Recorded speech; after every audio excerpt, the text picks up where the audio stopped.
Operator, Ordis is sorry. Happy to report that all my good jokes are gone.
As ready as you will ever be.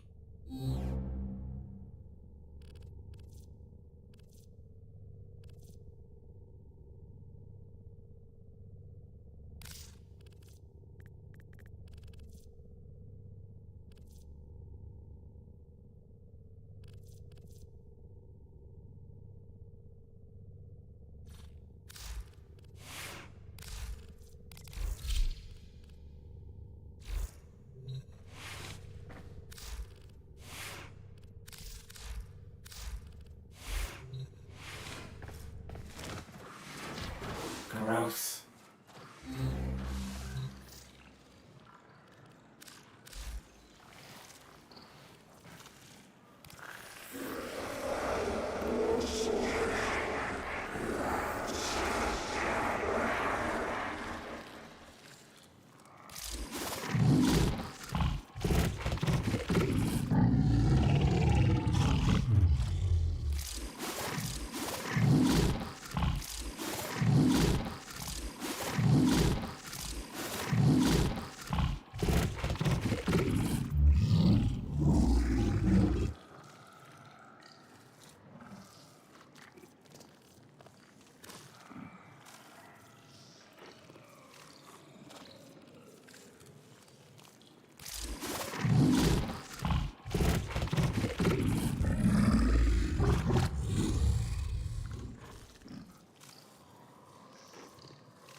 some fascinating choices, Henriette.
Hey, Legal Eagles, I think the legal...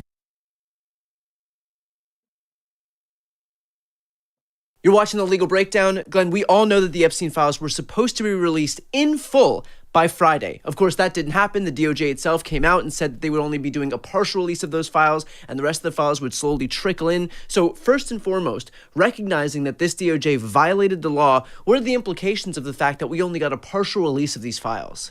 Yeah, Pam Bondi's DOJ, including Todd Blanche, the number 2 at the Department of Justice, the Deputy Attorney General, they seem to think that the federal law is perhaps a mere suggestion, that maybe it doesn't apply to DOJ or its high officials. The reality is it does. Let's start with the obvious question. What is the remedy for Pam Bondi's Department of Justice violating federal law? Not a whole heck of a lot. You know why? This is one of the many federal laws on the books that has no teeth. Brian, when you read the Epstein Transparency Act, there is no punishment for violating the law. People may find it surprising that there are, I don't know if it would be thousands, but I'm guessing it is thousands of federal laws on the books when, if violated, carry absolutely no punishment whatsoever. Let me give our viewers an example of one that I dealt with many times in my years as a prosecutor. The Crime Victims' Rights Act, the CVRA, the Victims' Bill of Rights, which actually does come into play because of some of the abuses of, prior U.S. attorneys, most directly Alex Acosta, who violated the victims' rights the first time around when he was involved in investigating Epstein's crimes. If the federal government, if federal officials, including prosecutors, violate the Crime Victims' Rights Act, no punishment, which is something that I think really needs to be addressed. The same is true of the Epstein Transparency Act. The violation has no direct sanctions, punishments, or penalties in the law itself. Now, we can talk about how maybe the Department of Justice could either be held accountable for violating the law, which it looks like they will do at the end of Friday, or how they can perhaps be compelled to comply. There are at least 3 things that come to mind. First of all, when you violate a federal law, even if that law has no punishment in the statute itself, if you violate a federal law by, for example, wrongfully withholding evidence, information that is supposed to be disclosed under the law, that could constitute obstruction of justice. That's one way that there could be at least the prospect of a penalty for the Department of Justice.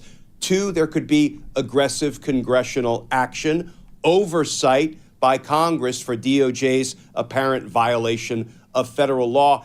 And third, and I'm gonna suggest this is perhaps the most viable and the most important possible sanction, civil lawsuits could be brought by anybody with standing. In other words, anybody who has a stake in DOJ violating this law, anybody who has a dog in the fight, so to speak, like the victims of Epstein's crimes. Those people could potentially bring lawsuits to compel compliance with the law, and that might result in a judge ordering the Department of Justice to give me, the judge, all of the files, and then I will decide if you are withholding some for appropriate reasons or if you're doing it for, I don't know, to protect dear leader in the Oval Office. So those are the three possible ways to either sanction or compel compliance with the Epstein Transparency Act. But, we can talk about the viability of the first two and why I land on the third, civil lawsuits by the victims, as being the most likely one to produce any kind of results. So let's talk about that third one for a moment, because let's say that the judge compels those files. Aren't we in the exact same situation where instead of waiting for the DOJ to release the files to the public, now we're waiting for the DOJ to hand the files over to the judge? Don't we ultimately come back to the same question of, if they refuse to comply, who is there to hold them accountable? I mean, it's the DOJ itself who's there to enforce the law. And so if the DOJ is the one defying the law, whether it's releasing these files to the public or releasing these files to a judge who would then be responsible for releasing them, recognizing that the DOJ isn't going to do it, we ultimately fall into the same issue where we're just waiting for a non-compliant DOJ to comply with the law, knowing full well that if they don't do it, there's really nobody to stop them. Brian, you bring the problem into full focus. Pam Bondi's dirty DOJ leadership has justice by the short hairs, as they say. There really is little viable enforcement mechanism when the enforcers themselves are the ones who are defying the law. Exactly. When the agency that's responsible for addressing violations of federal law are the ones violating the federal law. This highlights the folly, and there's nothing funny about it, the danger of having an illegitimate Department of Justice in Pam Bondi and Todd Blanche. Now, I always hasten to add, there are still 100,000 good, hardworking public servants in the Department of Justice, although the ranks are dwindling every day, literally every day, with people being unlawfully fired for doing their job, or they're opting out because they can no longer labor under the corrupt leadership of Pam Bondi and Donald Trump. But this highlights the dangerous times in which we're living. And, I think the courts are trying to stand up. I think if the courts get involved because victims bring a lawsuit to try to force compliance with the Epstein Transparency Act, it will be a slow, long, and painful process with DOJ sort of, nefariously pushing back every step of the way. But as we have seen, the courts have been holding strong. Eventually, I do believe that if a court orders the Department of Justice to turn over all of the Epstein files, they will comply with a caveat. Brian, I can't say I will ever be confident that Pam Bondi will allow for the complete release of the Epstein files in the event there are things in there that are deeply damaging to Donald Trump. I would fully expect her, and I'm sorry to say this, to obstruct justice to try to protect dear leader. Glenn, it's worth asking here, do any of the people atop the DOJ shoulder any personal liability for refusing to comply with the law? And in the event that a Democrat takes over the presidency, takes over the executive branch, do those people carry any legal risk as they become private citizens for their actions right now? Yeah, it's a great question. So first of all, the answer is if the high DOJ officials are involved in intentional violations of federal law, even a law that doesn't carry any penalty, if they commit a crime like obstructing justice by intentionally violating the law, they can certainly be criminally prosecuted if there's enough evidence to launch an investigation, obtain an indictment, and prove guilt beyond a reasonable doubt. They could be prosecuted by a future administration once the rule of law comes back into the light of day. Of course, that begs the question, if they're doing Donald Trump's dirty bidding presently, wouldn't we expect them to get a pardon when Donald Trump has one foot out the presidential door? Yeah. I suspect they will. But then let's go to the civil piece of that. Could they successfully be sued? Ordinarily, and we've talked about this a lot, Brian, government officials enjoy a healthy dose of what we call sovereign immunity, immunity against being sued by the American people. And generally, I think that serves an important purpose. We don't want every government official to spend all day, every day in court defending against civil suits for conduct that they engage in that is within the scope of their official duties. That is the bubble of protection. Right, but that raises the question, is refusing to comply with the law within the scope of their official duties? You're one step ahead of me, because violating a federal law, whether it is a federal law with or without penalties written into the statute, is beyond the scope of the official duties of an attorney general and a deputy attorney general. So that could open them up to civil lawsuits being brought by the victims or anybody else who might have standing to bring suit. And the good news is a presidential pardon has absolutely no applicability to civil lawsuits. It's worth asking here, too. The DOJ has had plenty of time, plenty of advance notice, recognizing that this day was coming. And so what does it say that we still won't have the full breadth of the Epstein files, but there were apparently enough resources for 1,000 FBI agents to step in so that they can redact any mention of dear leader Donald Trump, because God forbid he was even 1% embarrassed by virtue of his presence in the Epstein files? You know, Brian, that bothers this old prosecutor for at least two reasons. First of all, what a gross misuse of our FBI special agents, because the reporting was 1,000 of them were detailed to scour the Epstein files for references to Donald Trump. Those 1,000 agents were taken away from the actual law enforcement work they were doing on behalf of the American people to devote their time to, making sure Donald Trump, as you say, isn't even embarrassed, never mind criminally implicated in those files. And yet now, when DOJ has the opportunity to make sure they put enough, energy and effort and man and women hours into scouring the files to prepare them to be released in accordance with the law. Why? To vindicate the rights of victims, not protect Donald Trump. They are just not up to the task. We're too darn, that is offensive for, both misusing FBI resources in the first instance, and second, not giving a damn about vindicating the rights of victims when the law directly obligates them to disclose these files. Finally, Glenn, let's finish off with this. There is a 15-day reporting requirement by Congress. What are the implications of that, recognizing that the DOJ has already missed this deadline?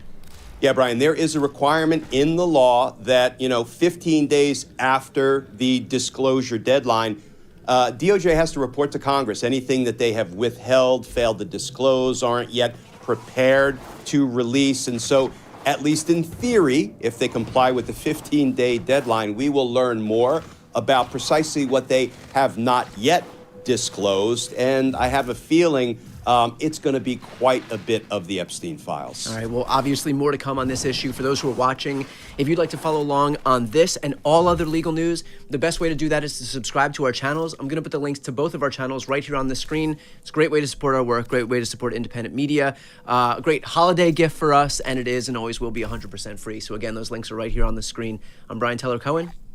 And I'm Glenn Kirshner. You're watching The Legal Breakdown.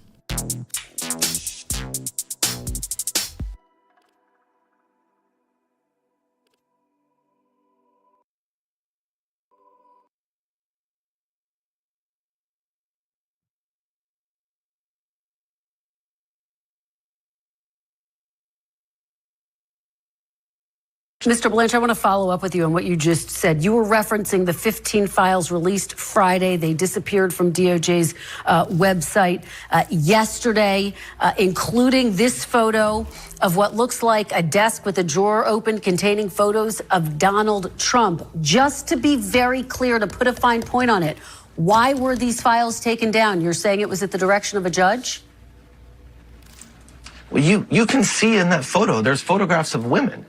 And so we learned after releasing that photograph that there were concerns about those women and the fact that we had put that photo up. So we pulled that photo down. It has nothing to do with President Trump. There are dozens of photos of President Trump already released to the public, seeing him with Mr. Epstein. He has said that in the 90s and early 2000s, he socialized with him. So the absurdity of us pulling down a photo, a single photo, because President Trump was in it, is laughable. And the fact that everybody's trying to act like that's the case is a reflection of their true motivation. But the reality is anybody, any victim's lawyers, any victim rights group can reach out to us and say, hey, Department of Justice, there's a document, there's a photo, there's something within the Epstein files that identifies me, and we will then, of course, pull that off and investigate it. Are you saying that one or more of the women in one of the photos or several of the photos is a victim or a survivor of Jeffrey Epstein, and that's why you took those files down? And will they be put back up? No, that's not what I'm saying. We, of course, if we knew that, if we believed that photograph contained a survivor, we wouldn't have put it up in the first place without redacting the faces. But notwithstanding what we believe, we don't have perfect information. And so when we hear from victims' rights groups about this type of photograph, we pull it down and investigate. We're still investigating that photo. The photo will go back up, and the only question is whether there will be redactions on the photo. And of course, if there are survivors in any of the photos, we will redact them as Congress expects us to do, as President Trump expects us to do, and as the Attorney General and Director Patel have directed the department to do. That was the Deputy Attorney General, who I should add is also Trump's former personal criminal defense attorney, Todd Blanche, offering up a lot of words to avoid simply saying, we got caught messing with the files to protect Trump. I want to focus on one phrase that he used in particular. The absurdity of us pulling down a photo, a single photo, because President Trump was in it, is laughable. And the fact that everybody's trying to act like that's the case is a reflection of their true motivation. Ah, yes. It's apparently laughable that the DOJ would pull down even a single photo to protect Donald Trump. How could we all be so absurd to think that this Justice Department would do anything to help the guy who they all personally work for? The same DOJ that's waited 11 months to release a single file. The same DOJ that put 1,000 FBI agents on the task of redacting Trump's name. The same DOJ that promised the files would be released back in February from when they were apparently sitting on Pam Bondi's desk. Yes, how could we all be so foolish to think that their priority would be helping Donald Trump? I mean, I'm sorry, but who does Todd Blanche think that he's fooling here? Honestly, who is this for? Literally everyone knows that this government is solely focused on running a cover-up for Trump. I mean, hell, they literally moved Epstein's co-conspirator, Ghislaine Maxwell, to an entirely different prison because she wouldn't rat out Trump. Even a bunch of former Trump acolytes and Trump voters have turned on him as the result of this very issue. We don't know what version of these documents is going to come out because we have Pam Bondi and Kash Patel, and we have all of these people, this goon squad, who lie about everything. Now we don't know. We can't trust any of them. They told us nothing was going on. Trump does not want the Epstein files to get out, and he's now involved in an active cover-up because he came out with his Department of Justice in July and said there are no Epstein files. They don't exist. There's no emails, no letters, no personal effects. There's nothing left, he said, other than the actual child material, which would show indecent images or photos or videos of the underage girls being abused. Well, we now know that was a lie. So again, virtually the only thing that unites the left and right is an understanding that Donald Trump and his administration are engaged in a cover-up because he is implicated in the files, and whatever's in there is clearly bad enough that it's worth enduring such a monumental hit to their credibility and reputation on a daily basis. Another point that I think is worth highlighting here is based on this moment. It has nothing to do with President Trump. There are dozens of photos of President Trump already released to the public, seeing him with Mr. Epstein. That, of course, this DOJ wouldn't try to help Donald Trump because there are already dozens of photos released to the public. Only small problem with that logic. Literally none of them were released by Trump's government. They were all released by the Epstein estate and the Democrats on the House Oversight Committee. They were released despite the best efforts by this White House. So when Todd Blanche tries to claim that in spite of this administration, not because of it, at this point, it's clear that this administration is doing more harm than good with these desperate attempts at PR. If this White House was as committed to transparency as people like Todd Blanche claim on national TV, you know what they would be doing? Releasing the files in accordance with the law, period. Not showing up and giving excuses on Face the Nation, not posting on Twitter. They would be following the law, the same law that they have known about for the last month. And for those who say, well, this stuff takes time, there are hundreds of thousands of documents to comb through, Pam Bondi told us in February that they would be released. They have had 10 months. So maybe instead of spending all that time building ballrooms and buying Gulfstream jets and adorning the Oval Office in gold and hosting crypto dinners and retrofitting Trump's new personal plane, they might have actually been delivering on the transparency that was promised on the campaign trail by people like Dan Bongino and Cass Patel and Alina Habba and J.D. Vance. But it's clear now that that was never their intention. That was just something they told the rubes in their base to get their votes. And now that they've got power, now that they've got what they need from their voters, they're solely focused on perpetuating the exact protectionism racket for pedophiles that they once condemned. You all thought you were voting to drain the swamp, and yet this is the swampiest administration of all. These people are not going to expose pedophiles. They're going to the ends of the earth to protect them. So again, if Todd Blanche wants to be taken seriously, how about fewer TV hits and more releasing the files? And yes, that even includes the ones with dear leader Donald Trump.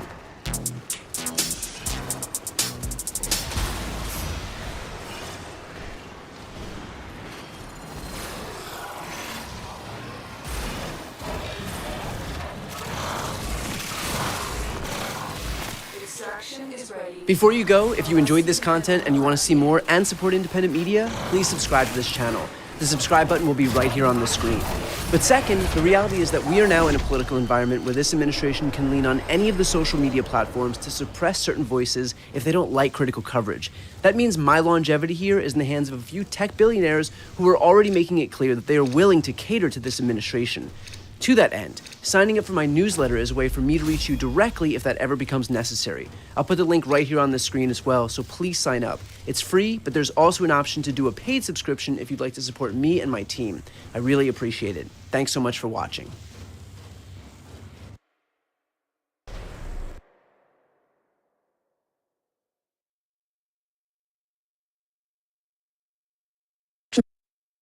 You're watching The Legal Breakdown. Glenn, we all know that the Epstein files were supposed to be released in full by Friday. Of course, that didn't happen. The DOJ itself came out and said that they would only be doing a partial release of those files and the rest of the files would slowly trickle in. So first and foremost, recognizing that this DOJ violated the law, what are the implications of the fact that we only got a partial release of these files?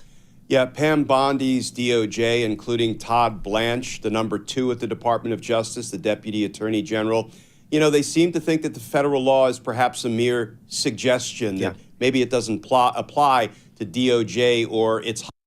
One nation is how the United States refers to itself, but in reality, this isn't correct. In fact, within the United States, there are 12 competing regions that have their own cultures, values, and priorities. And these regions really act more like independent nations under a single flag. So what are the 12 nations of America? The United States has long been viewed as a single nation, a union of states under one flag and one constitution. But beneath the surface lies something deeper. America isn't one nation, it's 12.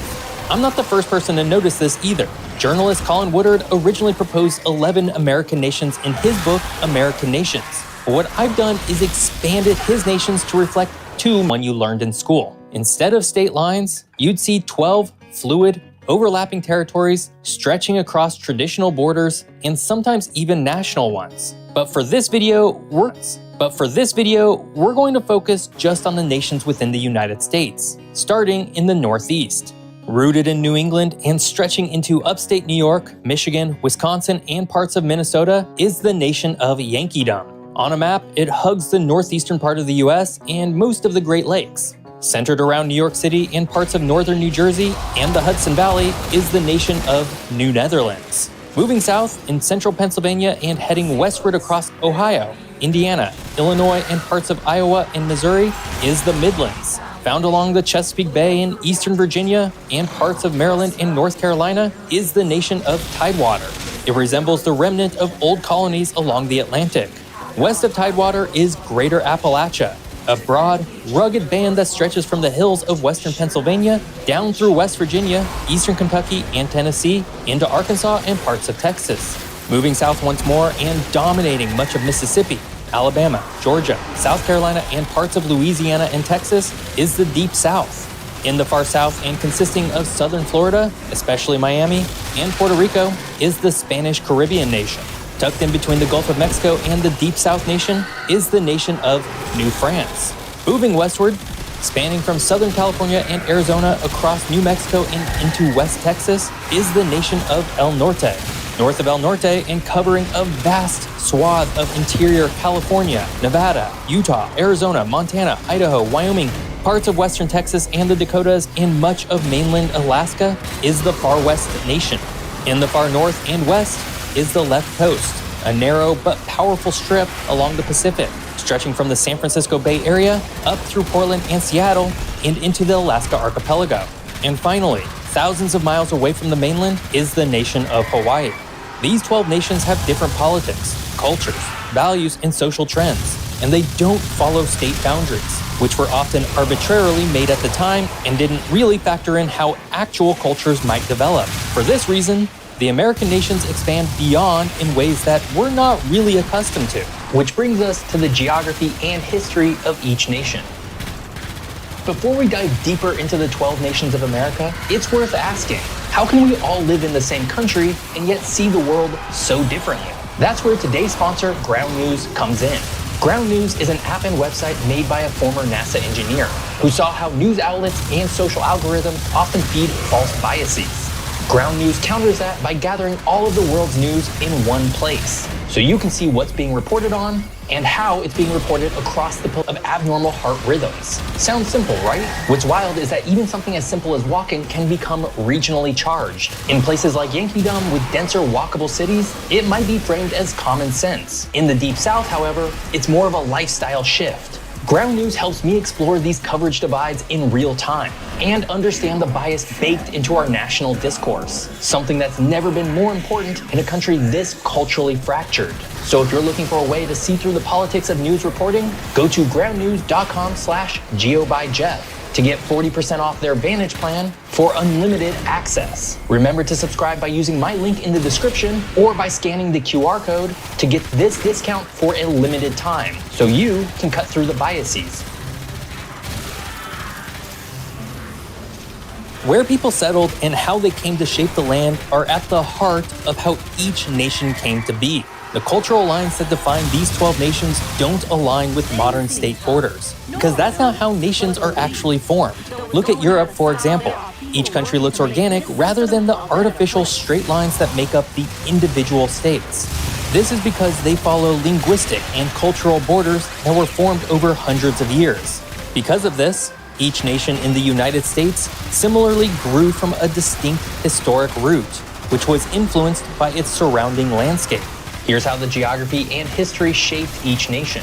Yankeedom emerged from the Puritan colonies of New England. Settlers arrived seeking a religious utopia and quickly organized around towns, churches, and schools. The geography, rocky soil, dense forests, and harsh winters wasn't ideal for large plantations, but perfect for close-knit, self-sufficient communities. This created a legacy of town halls, universities, and civic institutions that still defines the region today, even as far west as the state of Minnesota. Meanwhile, New Netherlands was originally founded by the Dutch as a commercial trading post and grew in the sheltered natural harbor around modern-day New York City.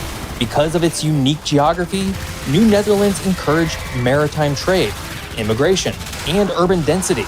The Dutch legacy of religious tolerance, multiculturalism, and commerce remains central to its character today. And then there's the Midlands, with its rolling hills, fertile farmland, and navigable rivers. The Midlands were settled by English Quakers and German immigrants who envisioned a pluralistic, agrarian, middle-class society primarily focused on the colony of Pennsylvania, but encompassing places as far west as Missouri and Iowa. Its geography lent itself to family farms, and its central location helped it evolve into the political swing region of the United States. Tidewater developed along the Chesapeake Bay and eastern North Carolina. Its wide, navigable rivers and access to the Atlantic made it ideal for plantation agriculture and transatlantic trade. This region was settled by English gentry, and its flat coastal plains supported a hierarchical society based on tobacco, enslavement, and exporting agriculture for wealth. The rugged Appalachian Mountains, of course, define Greater Appalachia. This nation is isolated and heavily forested in the east, but rich in natural resources. Originally settled by Scotch-Irish frontiersmen, Greater Appalachia developed a fiercely independent culture shaped by subsistence farming and clan loyalty. The mountains both isolated the region and protected its traditions. This rough and tough rural mentality extended as far west as northern Texas. Formed by slaveholding elites in the South, the Deep South's flat, humid coastal plains and river deltas were perfect for cotton and sugar plantations. This geography enabled a brutal plantation economy supported by enslavement, which in turn gave it its distinct African American culture today. Its original aristocratic culture, racial caste system, and economic inequality can be traced back to this colonial foundation. Southern Florida and Puerto Rico form the Spanish Caribbean nation. This region is tropical, coastal, and deeply influenced by Caribbean migration and trade, and the Spanish language. Spanish colonial roots, Catholicism, and African Caribbean cultural influences are strong here, especially in cities like Miami and San Juan. This geography makes it the prime gateway between the US and Latin America. New France is tucked geographically at the mouth of the Mississippi, making it unusually small but united by its French heritage. The Mississippi River and bayous enabled trade and settlement by the French and later Creoles. Because of this historic settlement pattern, Catholicism, language, and cuisine make it distinct from the Deep South. Spanning deserts, mountains, and the fertile valleys from Southern California to Texas and into Southern Colorado is El Norte. Because of its geographic location, the Spanish were actually the first Europeans here, establishing missions, presidios, and ranches long before English settlers arrived on the East Coast. Its borderland identity is shaped by bilingualism, Catholicism, and resilience to an overwhelmingly arid environment. Dominated by the Rocky Mountains, the Great Basin deserts, and Arctic tundras of Alaska, the Far West was the last American region to be settled in large numbers. Its harsh environment required massive government infrastructure, from dams and railroads to military bases and eventual airports, to support human settlements. Even today, it's a land of low population and high federal presence because the federal government actually owns most of its land. The left coast is where rugged mountains meet the mighty Pacific Ocean and encompass the coastal areas of Northern California, Oregon, Washington, and the Alaskan Panhandle. Settled first by Yankees and later by global immigrants, its culture fuses Eastern reformism with Western libertarianism. And its geography, temperate climate, seismic activity, fertile valleys, and vast forests encouraged experimentation, progressivism, and innovation. And finally, as an isolated volcanic archipelago, Hawaii's geography is unlike any other U.S. region. Settled by Polynesians and later transformed by American missionaries and Asian laborers, its culture reflects Pacific traditions, Asian fusion, and deep ties to the ocean. The island's isolation helped preserve indigenous identity even amid colonization, meaning Hawaiian is a common language to this day. Geography and history is embedded within each nation, and each continues to evolve because of these lines today. The United States has always struggled to define what it is: a melting pot, a patchwork, a union, an experiment. But one thing is increasingly clear: it has never truly been one single nation. It's a federation of cultures, worldviews, and identities that have coexisted, sometimes uneasily, under the same flag. That reality becomes easier to see when you stop thinking in terms of states or party lines and start thinking in terms of deep-rooted cultural regions. Take a look at the way Americans behave politically as an example. National elections often hinge on so-called swing states. But when you zoom in closer, it's the swing regions within those states that actually move the needle.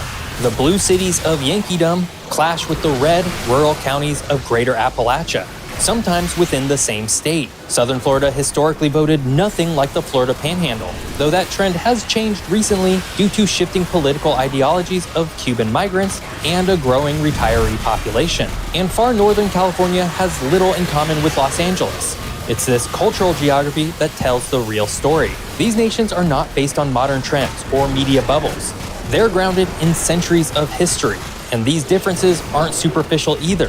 They explain why Americans often seem to be speaking past each other, locked in a cultural Cold War. The fights over guns, healthcare, education, and religion aren't just political, they're geographic. The left coast and the far west may both be part of California, but one is progressive and coastal with a desire to restrict gun rights and advance universal healthcare, while the other is libertarian and inland with a passion for low taxes and less government intervention in their lives. Meanwhile, El Norte sees the border not as a dividing line, but as a zone of shared identity with Mexico, contrasted with Greater Appalachia, which sees the border as something that needs to be hardened and made less permeable. Meanwhile, the Spanish Caribbean, anchored in places like Miami and San Juan, functions with a bilingual, bicultural, Spanish-inspired rhythm distinct from anything in the Deep South or Yankeedom. One-size-fits-all federal policy in a country this fragmented is like trying to sew a quilt from 12 different fabrics using a single thread. You see it in the endless political gridlock, in states suing the federal government over mandates, in regions going their own way on issues like abortion, climate, and immigration. The culture wars aren't a glitch in the system, they're the system playing out across an invisible map that very few people acknowledge. But when you do acknowledge that map and see the United States as these 12 nations, it explains so much. It explains why San Francisco, California, and Los Angeles, California look and feel so different, or why New Orleans, Louisiana is so different from Mobile, Alabama, despite their geographic proximity. It explains why some states feel like they're being governed by outsiders. It also explains why unity is hard and why division comes so easily. The idea of the United States as a single people has always been more aspiration than reality. What holds the country together isn't shared culture, but shared infrastructure, roads, currency, federal programs, a military. But culturally and politically, the U.S. operates more like a loosely bound confederation. Not red and blue, but a mosaic of nations that coexist, cooperate, compete, and sometimes clash. Understanding the country through this lens doesn't solve the problems, but it at least makes them less intimidating. In fact, it offers a way to reframe political conflict not as irrational partisanship, but as the natural friction between fundamentally different regional identities. And so, with all that said, if these nations did actually exist, what would they look like today? Which would be most populous, and which would be the wealthiest? If the United States were to break apart, not just politically, but culturally and geographically, it probably wouldn't fracture into red and blue states. It would likely splinter along the lines of these 12 nations, or something close to it. During that time, some would thrive, others would struggle, and a few would quickly seek alliances with the others to stay afloat. Yankeedom, with a population of nearly 58 million and a median income close to $57,000, would be a powerful nation. It would inherit much of the intellectual, educational, and technological infrastructure of the Northeast and the Great Lakes. With elite universities, corporate headquarters, and deep ties to Canada and Western Europe, Yankeedom would function as a progressive, internationally oriented republic. Yankeedom would find a natural ally in the left coast, a smaller nation in terms of population, but wealthier per capita and similarly forward-thinking in tech, sustainability, and civil liberties. A Yankeedom left coast alliance would be a powerful and progressive counterweight to the other blocs. Greater Appalachia, on the other hand, would be one of the largest nations by population and land, but lower in income and higher in internal division. Culturally rugged and libertarian-leaning, it might resist federal-style unity altogether, opting instead for a loosely aligned federation or even full decentralization. After all, how do you tie Appalachia to Oklahoma and northern Texas? Culturally, it would likely have deep ties to the far west, another vast and sparsely populated nation, and could lead to a rural alliance focused on resource extraction, states' rights, and small government. The Deep South, with 45 million people and a median income below $44,000, would likely emerge as a conservative powerhouse with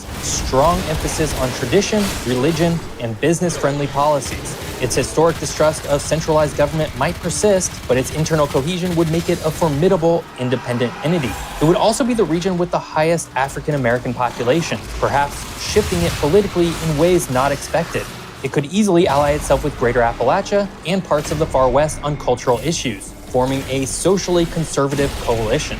El Norte would be uniquely positioned. With over 34 million people, a relatively young population, and a bilingual workforce, it could become a bridge not just culturally, but economically, between North and Central America. Its economic strength would come from cross-border trade, agriculture, and a strong labor ethic. El Norte would likely partner with the Spanish-speaking Spanish Caribbean, which includes southern Florida and Puerto Rico. Though separated by geography, their shared language, religion, and cultural foundations could build a pan-Caribbean coalition with strong ties to Latin America and Spain. New Netherlands, anchored by New York City, would be small in size, but a global giant in finance, media, and international diplomacy. With the highest population density, high income, and global reach, it would likely function more like a city-state such as Singapore. It would also have close ties to Yankeedom, though due to its status as a global center for finance and trade, it may wish to remain politically neutral overall. Speaking of smaller nations, Tidewater, with a relatively small and aging population,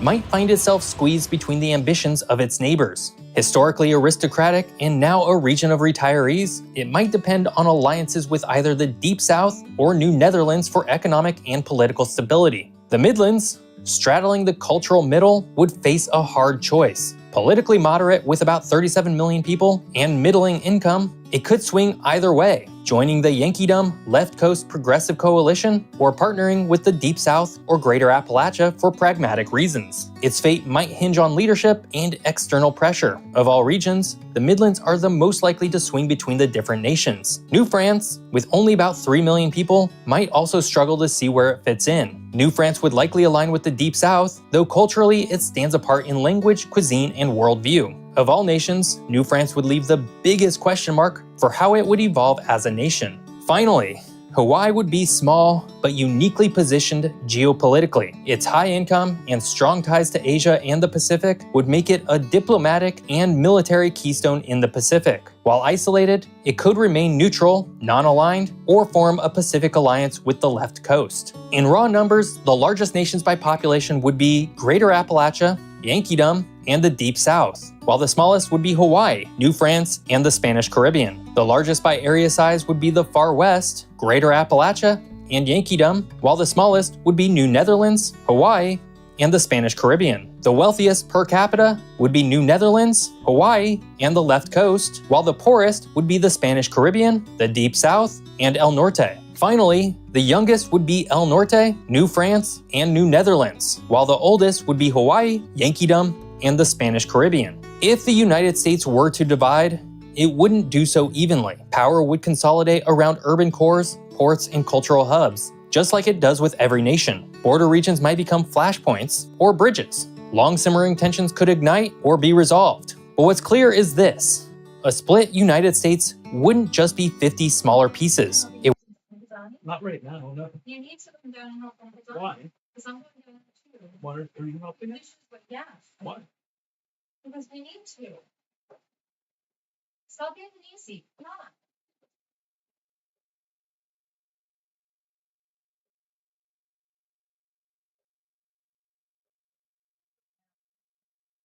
I just spent another $40 getting your stuff sent here. Yes, and I need your how is assistance. that related? Haven't I been helping you this break? Haven't I been helping you this break? I was never told about this beforehand. I